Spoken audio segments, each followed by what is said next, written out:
Hello, fellow travelers, and welcome to the Versus Stars podcast. How my loyal listeners? Thank you for continued support.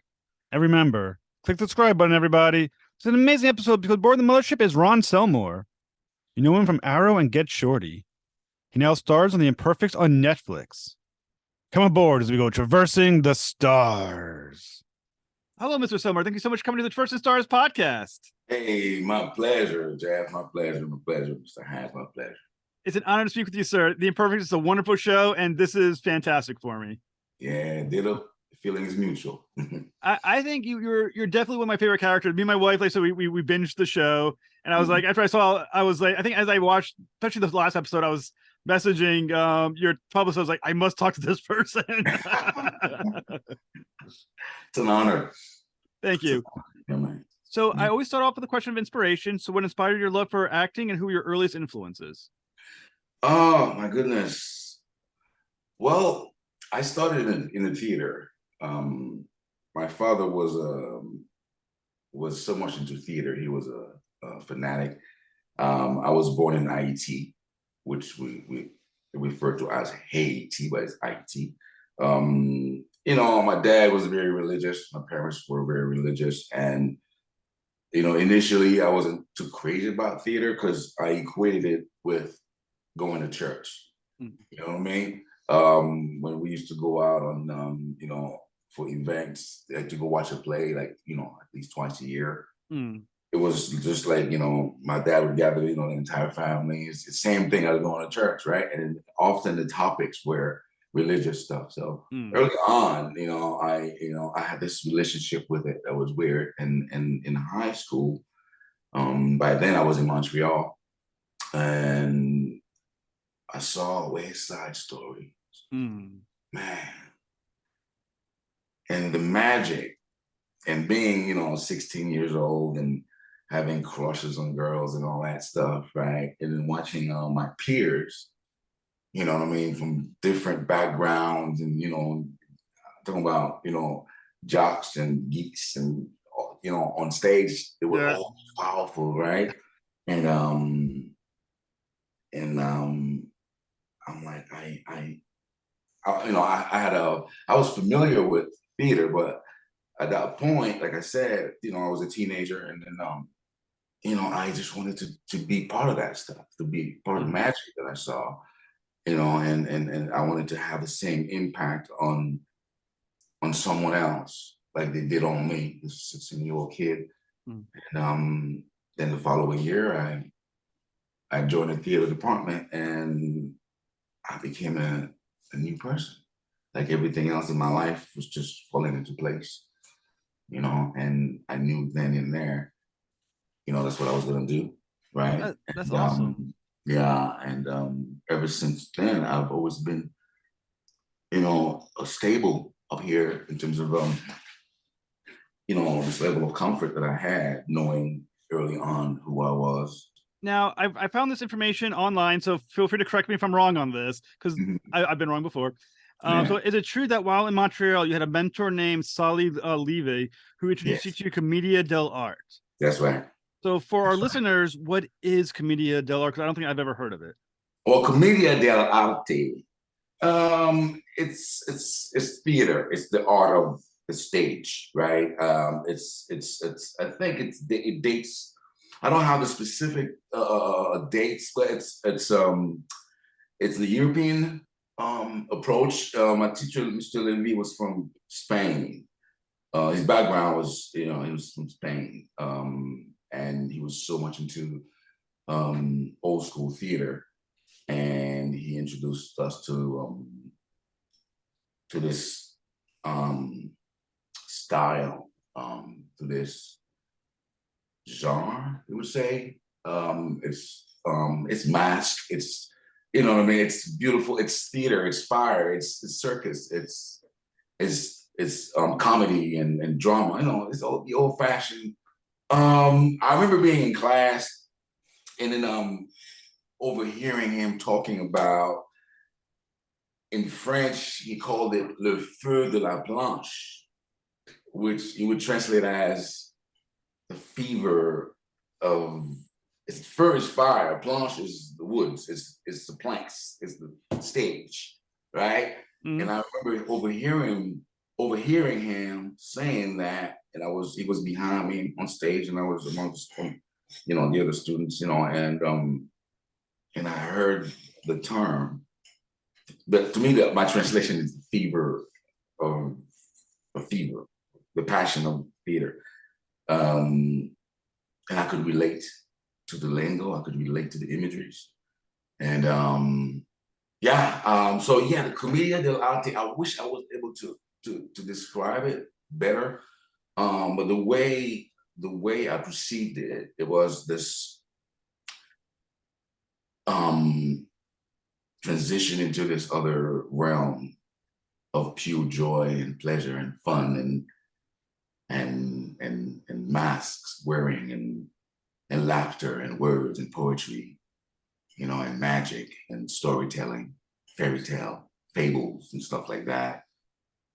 Old-fashioned theater, basically. So for those for some of us who obviously have not had the pleasure of experiencing that, how would you contrast it against what we probably understand as theater in the United States? Well, the first play we did, the first play I did was called Le Guignol. Sorry, I can't translate it for you. No but worries. This guy was the character was a wooden puppet character type, right? And so the way we had it going on, it was all grandiose costumes, and yeah, man, it was pure costume acting, man. You know what I mean? It's things like you see with Cirque du Soleil type of thing. Oh, I love Cirque du Soleil. Yeah, so Commedia dell'arte is that, but with more spoken words and drama. Okay. All right. I think that perfectly helps us visualize it, because Cirque du Soleil is understood in this kind of people. They tour around enough. Yeah. So I also read that you speak 3 languages: English, Creole, and French. Yeah. Now, does the ability to understand different languages and having to learn these languages, do you think that helps you understand language better, or is that just a gift that you just have? Well, it's both, I would say. It helps me understand context better. It gives me an opportunity to look at things from different angles, and sometimes the puzzle is in the languages, right? Each language can help you put pieces together. And it's a gift. It's a blessing.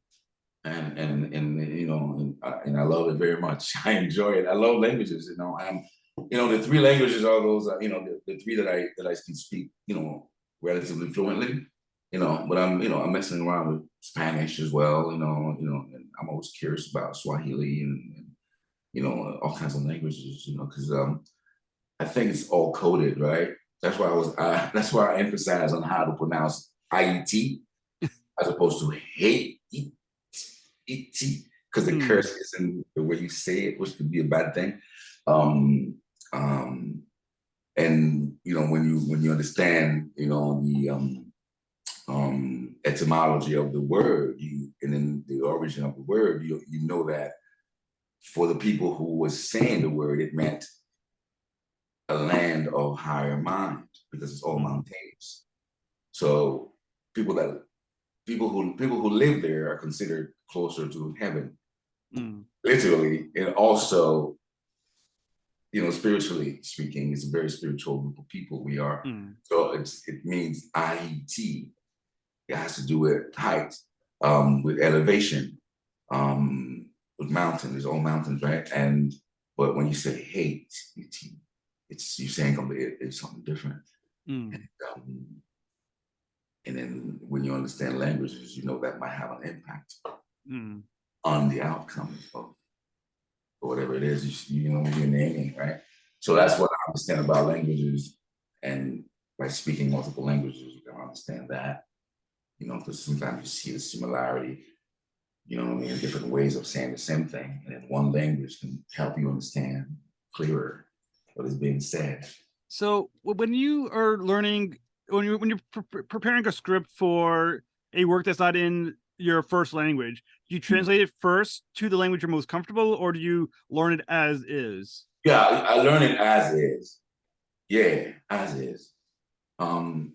Because I think, for me anyways, I compartmentalize. You know what I mean? Because your mind, everything else is different depending on the language you're speaking, right? Yeah, no, I with if I'm working in French, I stick with, I read it as and enter the world, that world as such. I imagine. I mean, I can only speak English because I suck with foreign language. I've tried it. I can't do it. I can just imagine how impressive it must be to be able to think of words in those separate languages. I mean, it must, like I said, I just can't help but think that you're far more insightful than on what the words mean, because you have to think of what word it best translates into than me, who is either English or gibberish. Is all it sounds like to me. But there's something about rhythm, because the writers, the writer writes with an image in mind, with a rhythm. And then as an actor, you try to understand, from the punctuations and everything else, the emotions or the imagery or, the imagination or the world that the writers were creating, what the intention they had in mind, right? And the rhythm isn't language, right? So once you see that, and then you need to respect the writer's words. There are reasons, there's a reason why it's written that way. So once you understand the imagery, or sometimes you feel it, you see it, right? It could be the writer's imagery, but there was something that is evoked by the way the words are put together. And then it might create something in your mind, and the rhythm tells you how to say it, because there's a reason why this thing is being said that way. And what's amazing for me as an actor, sometimes after you read it a number of times, or often enough, from the first time, it gives you an idea, like it comes to you like the way it's said. Well, once again, my research is correctly, you're actually a writer as well. Yeah. You're working on a film called The Occurrent. Is that correct? That's right. Yeah. So you're producing it. You're also writing it. That's so right. When did you feel confident enough to want to try your hand at writing it? Because this is your first film you've written, right? Yeah. I mean, I've been trying since college, man. I mean, I've been doing this writing thing forever, and I'm learning along the way, right? And it's just like a story needs to be told as an actor. You know what I mean? That's the main reason why I'm an actor. Is this need to tell a story, but to tell it, right? To be the one telling it, to become the story. Therefore, I was always inclined to head that way. It's a natural progression, and it's a constant learning thing, right? It's never gonna stop. I'm glad it's taken me this long, because if I had gone into it earlier, I would have embarrassed myself more.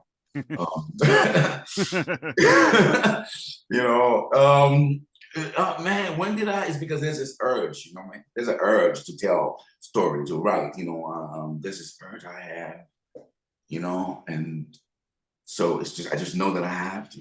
And as I get older, I get much more comfortable with my ability to express my feelings and my thoughts through words. What was about this story that was the one that grabbed you finally and said, "Now I'm going to write. This has to be done"? Well, because I'm living. When the idea came to me, I was experiencing it. And that's why it's called the Occurrent.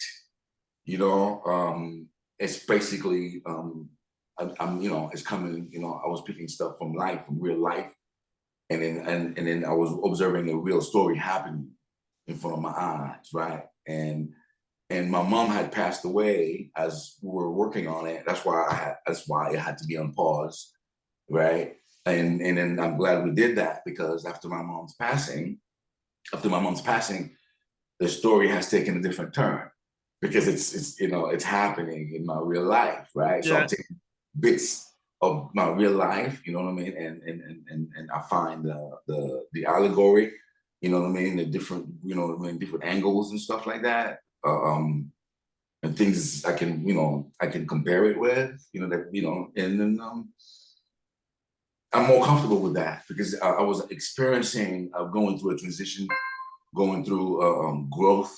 After 40, it's beautiful, man. Life is just coming to you, right? And I'm grateful for that. So, then I'm like, you know what? I have to go with it, because I have a lot of stuff that I had started, and you know what I mean. And then this the story of my life as a writer, right? Goal is to start something and finish it. Yeah. Yeah, and then I'll say, yeah, boom, deal. You know what I mean? I am Right. that. Yeah. So I read that. So the character because you're not only going to written and produced, but you're going to be starring in it as Emerald Bronson. Yeah, Emerald. So who is Emerald Bronson? Myself. Emerald Bronson. He's a professor who has a particular talent to see through, like I said, particular talent to read the language of events that are happening around him in relation to something that needs to be done. So he's hired by the local secret services here to investigate this lady that has multiple identity. They can't find who she is, no matter what they do. And there's a relation with mysticism in there. And then from the book that my character has written, he's being recruited, the Occurrent, which in French, there's a word, A-U-O, current is C-O-U-R-A-N-T, which means to be in the awareness, au courant. So I've been playing with words called the Occurrent, but I'm talking about the man who's aware of things. Very cool. Yeah. So I'm very excited about it. It's good. After my mom's passing, it took a different turn, but it's happening. It's happening right now, and yeah, man, I'm excited about it. It's my own little baby. You know what I mean? And so no rush, no rush. Yeah. So when you're writing a mystery like that, to me, a mystery always seems difficult from a writing perspective, because you got to leave enough breadcrumbs for the mystery to be there, but you can't make it so the viewer in like the first 10 minutes is like, that's what's going on. So how do you know how to balance that off? Man, that's a very good question. Well, I'm relying on like I said, it's happening in my real life, and I'm capturing it and putting it into the story. So many things we've shot or I put on paper are things that are, in my real life, things that I've observed, that if I go tell people, if I go tell my friends, or you know what I mean, or my partner a story about, this is what I'm thinking, people would laugh at me, they would think it's the weirdest thing, right? Because it's out there, right? Right. It's out there. But in a story, format like this, I think it's I think it might work. Because I'm not gonna go complicated, man. I'm gonna keep it simple, stupid. You know what I mean? This is a story. It's a true from heart. You know what I mean? Observations, and then in relation to other people. You know what I mean? My daughter is in it, and then just bringing a nice little story. Then maybe down the road, I will use this, as a learning, tool, and then, so naturally progressing to something.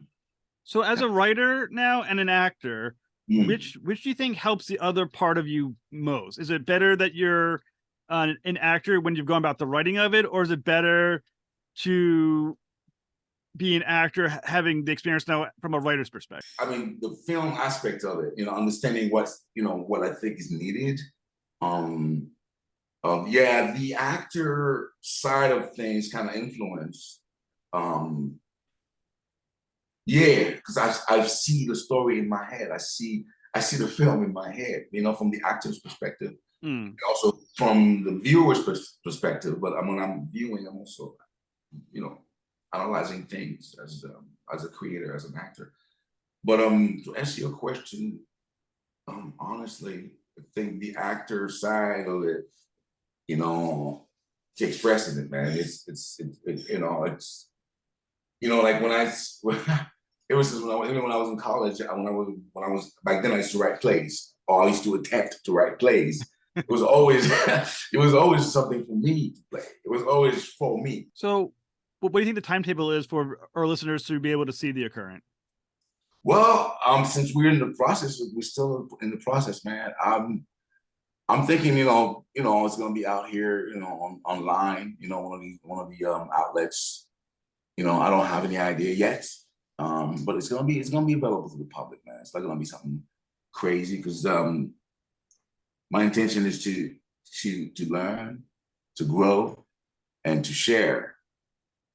So I'm thinking it's definitely gonna be on the internet. Very cool. Like I said, I look forward to seeing what you come up with. Dude, I'm looking forward to it too. Big time. So for the listeners who may know you most recently, that you played Agent Jim Sponson on the Imperfects. Yeah. Which was a fantastic show on Netflix. So what was interesting about the Imperfects that got you involved? Everything. The role I read for it, and I think I messed up. That was in December of that year. No, December previous to that year. And I messed up so bad, then they went on looking for, they changed the character I think they changed it to a female. I think then, yeah. Then apparently, that's 4 months later, right? They were still looking for it, for Sponson. And I think they start looking at actors with prosthetics and stuff like that. Because I have a few friends of mine, that are like actors / other things that went for it because they had prosthetics. And when it came back to me again, I was happy because I knew the first time I messed up. And I just love the Sponson, man. And I did the audition. I remember when I was looking at the tape with my buddy, my friend, Charlie. I remember looking at the tape, because of COVID, we had to do self-tape. We do at home, we send it, And I'm looking at the tape, we're watching the tape, and I remember my friend jumped back.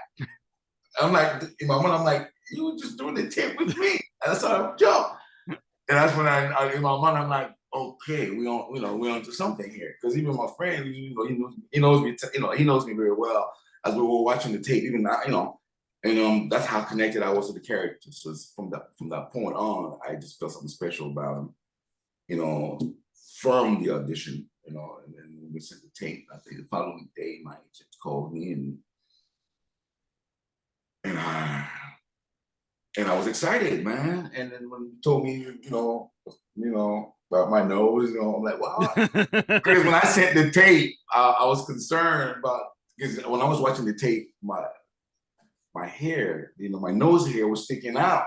And that was the best take, right? The best take, the one that my friend jumped back from, that was the best take. So I'm like, we got to keep this one, but my hair, sure.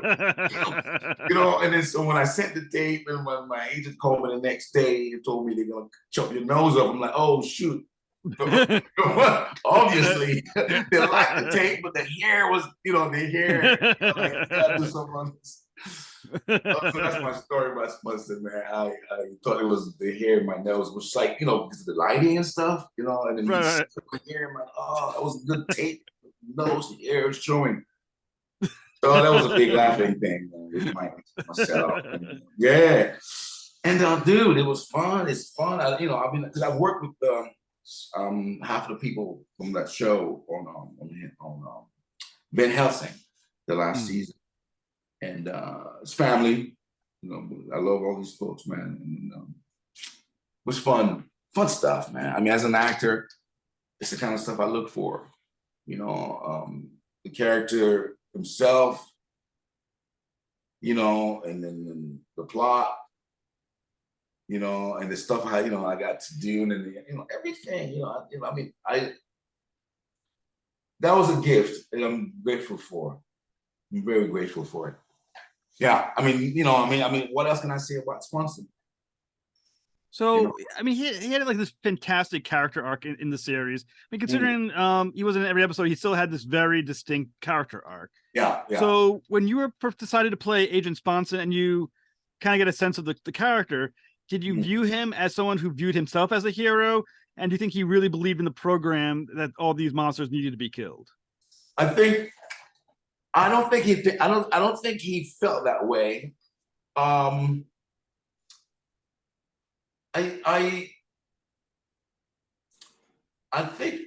think he's dealing with his own, because I think he has an affinity, obviously, for them, and then I think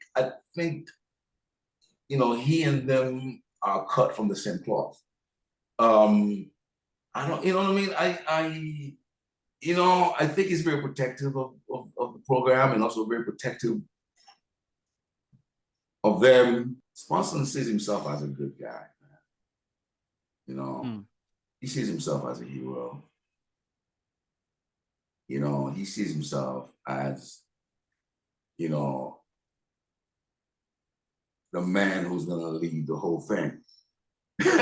You know what I mean? The head monster in charge. Right. Yeah. But I don't think he himself knows that, but somewhere in, what I mean, he kind of feel that as far as his destiny goes. You know what I mean? Because even for himself, there's a lot he doesn't know about himself. Really. You know what I mean? A lot probably happened to him that he has no idea about. When you were starting to think about the character, had they already told you where the character was going to go at the end of that season? No, at all. I was just thinking about him a lot. You know what I mean? I mean, it's such a rich character, right? And then it's limitless where he could go, where he's gonna go, right? So it's almost as if he's the whole program. You know what I mean? So as we're shooting this thing, as I'm, and then I'm reading the whole thing, and I'm like, dude, that's why I fell in love with him, because this guy, Sponson can, it's a very expensive character. Right. Yeah. That's what I love about Sponson, because he was growing along the way. It was coming to me. And the writers was just coming at me with new stuff, and then once you read, and then I think along the way, even for themselves as well, the characters, my character in particular, was just growing, developing. And at times you would ask me a question, what do you think about this and that? You know what I mean? And I used to read lots of comics and stuff like that. It was easier for me to fantasize about why this guy is like that, and why is this, why is that, and then go along with it. You know what I mean? Because I was, sky is the limit. Right. Who knows what else they did to him besides his nose? Once you go here, you basically messing with everything in here. Right. You know what I mean? And everything, even the spine and all, right? So, once you go in this here, you basically go straight to the spine, right? To everything. So, right? So it's like, I'm looking at him like, okay, this guy can be a lot more, even to transcend, realms and stuff. Because if you go on here, here, you go mess with a lot of stuff where you can, what I mean? The guy can even have, visions and shit like that, right? Right. Yeah, right. You know what I mean? And it's, you go on neurological, right? You go into the fear, so it's right. That's how I was looking at him. did you contemplate where you wanted him to go in the second season, or where you thought he'd go? No, I always go with what the writers give me. Right. First of all, you go with where the story is going, and then you have a sense, okay, because sometimes most of the time they have already an idea of the whole scheme of things, right? So, me and in my mind, my fictive mind, I can create a lot of stuff, but not necessarily from the